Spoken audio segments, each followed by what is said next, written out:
Conference half hour after that. Investors see almost no chance of a cut today, but they will be focused on any revisions to the Fed's forecast. Remember, we get the SEP today as well as the dot plot. Joining us now is Bloomberg Chief Economics and Policy Correspondent Michael McKee out of Washington. So, Mike, what are you going to be focused on? What are you watching for? Well, we'll watch for anything that Jay Powell says in his news conference that might be taken as something of a Fed put. Wall Street is anxious to have the Fed backstop them, but I don't think Jay Powell is going to say much of anything at all. They don't want to do anything that would bring attention to them or mess up monetary policy right now. So no change in rates, of course. And then the dot plot everybody's looking at, they may go to one cut, but probably makes sense for them just to leave it at two. As you mentioned, not much in the SEP either. The only thing that they might do today, but that wouldn't be very controversial, is to pause or halt QT while the debt ceiling is being negotiated in Washington. A lot of people on Wall Street think that might wait for the next meeting. To your point about maybe going to one cut, what would that signify? The reason I ask is because the market is still pricing in at least two cuts through the end of this year.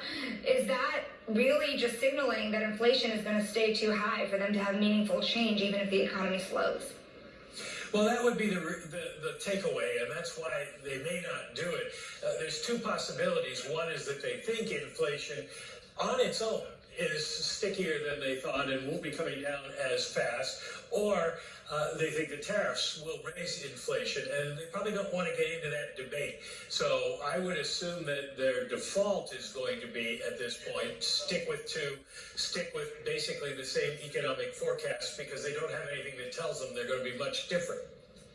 Hey, Mike, in terms of the dot plot, how important is that to you? They seem to always say, you know, here it is, but don't pay too much attention to it.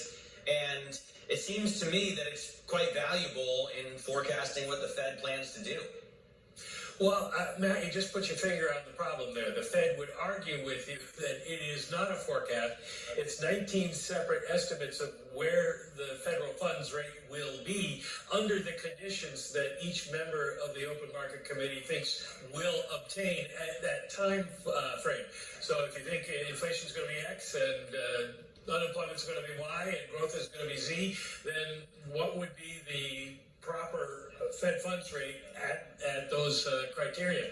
And so they don't like the idea that it's a forecast. It's a much unloved item in the Fed's arsenal, but they don't see any way to get rid of it at the moment.